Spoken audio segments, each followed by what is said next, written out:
तो चलिए स्कॉट, हम जल्दी से सेलर मैप के बारे में बात करते हैं, जानते हैं कि ये क्या है। हाँ बिल्कुल, सेलर मैप सच में ये एक मैप जैसा है। ये हमें कुछ ऐसा दिखता है। अगर मैं पूरी तरह से ईमानदारी से कहूँ तो यह 3 साल और 6 महीने में सबसे प्रभावी चीज़ है जो मैंने की है, जिसने लोगों को ये समझने में मदद की कि हम करना क्या चाहते हैं। ये हमारी वेबसाइट पर उपलब्ध है और अगर आप इसे पहले 15 मिनट के लिए फ्री में यूज़ कर सकते हैं। ये काफ़ी शानदार है। मैं न्यूयॉर्क सिटी की लोकेशन पर जा रहा हूँ क्योंकि यह क्रिसमस की तरह जगमगाता है। आप यहाँ बहुत सी चीज़ें देखते हैं। हमने इसमें के लेयर ऐड की है। यहाँ दिखने वालों में जो पर्पल यानी बैंगनी रंग के हैं, तो इसका मतलब है कि वे बहुत सारे ब्रांड्स बेचते हैं। अगर वे पीले हैं तो वे 1 या 2 ब्रांड बेचते हैं। यही तरीका है जिससे हम प्राइवेट लेबल सेलर्स को और रीसेलर्स को डिस्टिंग्विश करते हैं और यहाँ पर दोनों काफ़ी ज़्यादा मात्रा में हैं।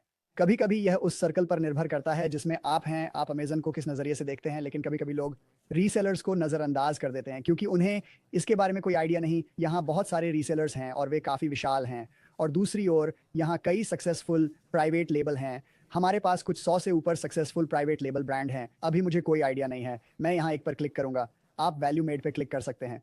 मैं देख सकता हूँ कि ये एक प्राइवेट लेबल है और ये कौन से ब्रांड सेल कर रहा है। ये हर महीने 1 मिलियन सेल कर रहे हैं। ये एक सप्लीमेंट है, एलर्जी रिलीफ। हाँ, उन्होंने अच्छा काम किया है। हम इसे अभी क्लोज करते हैं और सेलर्स पर वापस जाकर देखते हैं। जैसे यहाँ यहाँ केलर्स हैं। मुझे नहीं पता ये क्या करते हैं या क्या बेचते हैं। निकॉन, मैं इस ब्रांड को पहचानता हूँ। ऐसा लगता है कि केलर्स के पास अपना प्राइवेट लेबल है। सेनहाइजर, ये इलेक्ट्रॉनिक्स है, JBL हाँ, इलेक्ट्रॉनिक्स। बिल्कुल सही। कोडैक, तो ऐसा लगता है कि उनके पास फोटोग्राफी की दुनिया में काफ़ी एडवांटेज है। और फिर मैं यहाँ से केलर्स में भी जंप कर सकता हूँ। जैसे ब्रांड्स में यहाँ आप खो सकते हैं। जी हाँ, क्योंकि आप एक सेलर से ब्रांड, फिर सेलर, और फिर ब्रांड, और फिर ब्रांड, फिर सेलर पर जाते हैं। ये बहुत कंफ्यूजिंग है। मैं अभी इस प्रोडक्ट का उपयोग कर रहा हूँ, वह रेड बॉक्स। तो मुझे लगता है कि उन्होंने ब्रांडेड बंडल क्रिएट किए हैं।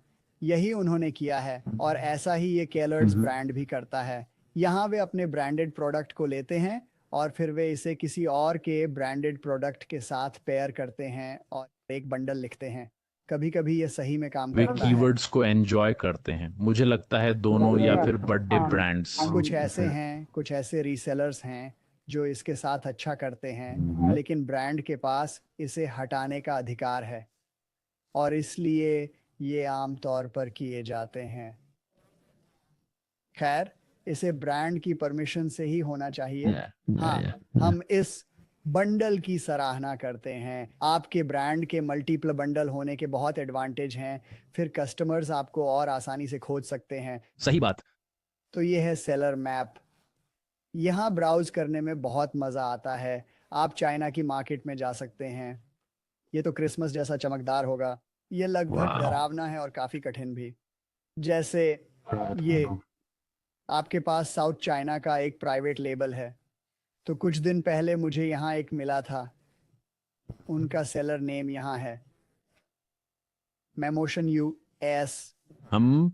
वे अमेरिकी सेलर नहीं हैं, लेकिन उनके नाम में US है। हाँ, शायद ये किसी वजह से किया गया है। ये मज़ेदार है। अरे वाह, क्या ये कार्स हैं? नहीं, दरअसल ये रोबोट मोअर हैं। ठीक है, मुझे लगा ये कार जैसे हैं। मुझे लगता है कि ये रोबोट मोअर हैं, रोबोटिक लोन मोअर्स। तो मुझे लगता है कि वे अच्छा कर रहे हैं। जो रोबोटिक लॉन मोअर्स बेच रहे हैं, हे भगवान, $4000। यह एक महंगा लोन मोअर है। ये काफी दिलचस्प है। ये एक महंगा प्रोडक्ट है, काफी इंप्रेसिव। इसकी काफी वेरिएशन है। शानदार। ओह, ये उनका प्रीमियम वाला है जो 2 1 दश तक काटता है। ठीक है, ये आपको सस्ता भी मिल जाएगा। तो सेलर मैप के साथ आप दुनिया भर में यात्रा कर सकते हैं। मान लीजिए कोई इटली से है और वे इटली में रीसेलिंग करने की कोशिश कर रहे हैं, तो वे रीसेलर्स या प्राइवेट लेबल को खोज सकते हैं। आप सक्सेसफुल लोगों को खोज सकते हैं। मैं भी ऐसे ही लोगों को खोजता हूँ। अगर वे किसी देश के ब्रांड्स को समझते हैं या फिर वो समझते हैं कि वहाँ के लोकल्स को क्या पसंद है, उस देश के मूल निवासियों को क्या पसंद है, और वे उन्हें अन्य देशों में लाते हैं। मैंने वास्तव में कुछ लोगों से बात की है जो इटालियन ब्रांड्स को यूएस में लाते हैं। हम मुझे यकीन है कि कुछ बाधाएं तो होंगी, लेकिन जब आप डिस्ट्रीब्यूशन प्राप्त कर लेते हैं, आप उन प्रोडक्ट्स को अवेलेबल करा सकते हैं जो लोगों को पसंद है। ये बहुत दिलचस्प है। हमारे पास ये सेलर मैप मल्टीपल कंट्रीज में है। जैसे चलिए यूके में चलते हैं। अब हम यूके के टॉप सेलर्स को देख सकते हैं। हाँ, चलिए लंदन पर चलते हैं। वाह, ये मार्केट उतना विशाल नहीं है। यहाँ एक विशाल सेलर बस $1 लाख कमा रहा है। फिर भी अगर मैं number on off maximum sellers में 5,000 करता हूँ, तो ये इसे सिर्फ लार्ज सेलर्स के लिए लिमिट कर देगा। यहाँ कोई तो बहुत बड़ा दिख रहा है। बड़ा, शायद ये अमेजन है। हम अमेजन, हाँ हाँ, ये अमेजन ही है। या आप उन्हें देख सकते हैं, वे बहुत सारे ब्रांड्स बेचते हैं। क्या आप सभी ब्रांड देखना चाहते हैं जो वे बेचते हैं? खैर, इसे लॉड होने में 1 सेकंड लगेगा। हाँ, हम 20,000 से अधिक को ट्रैक कर रहे हैं। तो Lego, Apple, Amazon Ring, Russell Hobbs, HP, तो ये सभी बड़े प्लेयर्स हैं।